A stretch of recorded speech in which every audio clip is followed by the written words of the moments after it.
I'm Cheryl Casoni. Oh, good morning. I'm Lauren Simonetti. Let's get right to the big news this morning, and that is Brett Kavanaugh. His accuser, Christine Blasey Ford, now has a deadline to come forward. That deadline is tomorrow, 10 a.m. The Senate Judiciary Committee has given her until then to decide whether to show up for a hearing, which would be on Monday. Committee Chairman Senator Chuck Grassley says they have tried every way that they can accommodate her, including conducting a private interview at her home.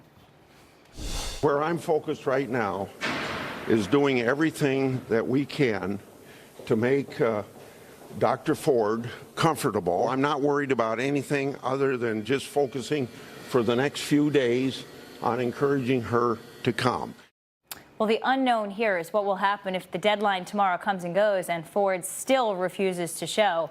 To discuss, we bring in policy strategist Eric Reimer of Nueva Horizons and Frederick Lawrence of Georgetown Law School. Gentlemen, good morning. Good morning. Fred, I want to start with you here. What happens if Christine Ford decides not to show at the hearing on Monday?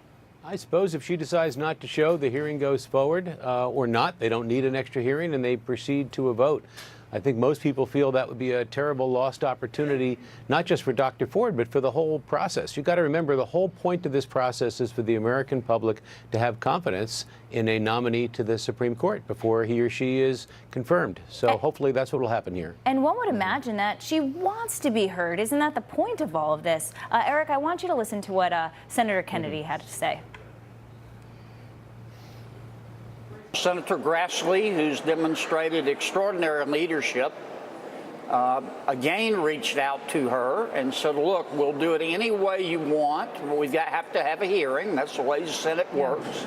We'll send somebody out to see you. And now Dr. Ford has changed the conditions again. That's why we're calling it a circus, Eric. Why do Democrats keep moving the goalposts here?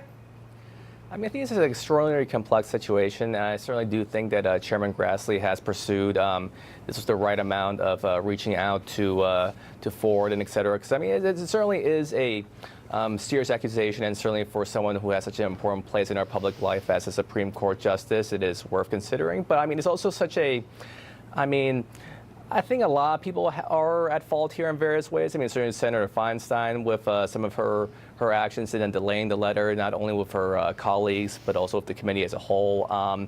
And I think it definitely is unfortunate that these allegations have come up at such a last-minute thing where it's so difficult to fully investigate it. I mean, an FBI investigation is a that's the wrong thorough and long jurisdiction. process. That's the wrong jurisdiction for all of this, Fred. The FBI, right? What do you make of Republicans pushing forward with all of this? Do you think that could bite them in the end?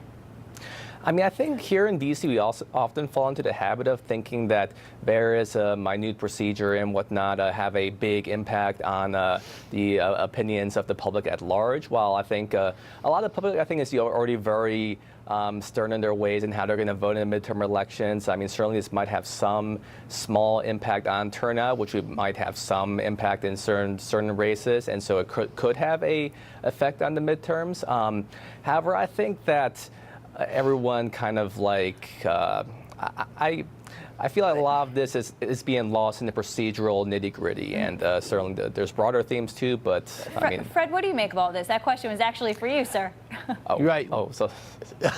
You know, the truth is the FBI might not be the wrong jurisdiction for this. The FBI does very thorough vetting of all candidates. It's not unheard of for the FBI to reopen that investigation if there's new information. One of the advantages of doing this is it takes it out of the hands of people who are less equipped to handle this kind of information and puts it in the hands of trained investigators.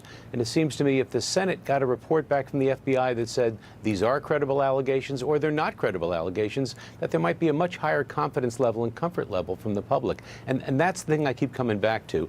For Judge Kavanaugh's sake, for the Supreme Court's sake, and really for the public's sake, we don't want a justice with life tenure with a cloud over his head. The whole point of what happens in the next 72 to 96 hours should be to remove that cloud one way or the other.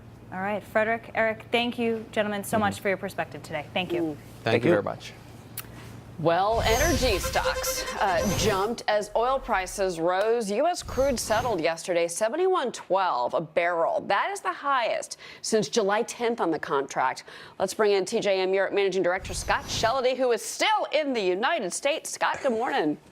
I know. Good morning. How are you? Love having you home. Let's talk about this. Obviously, the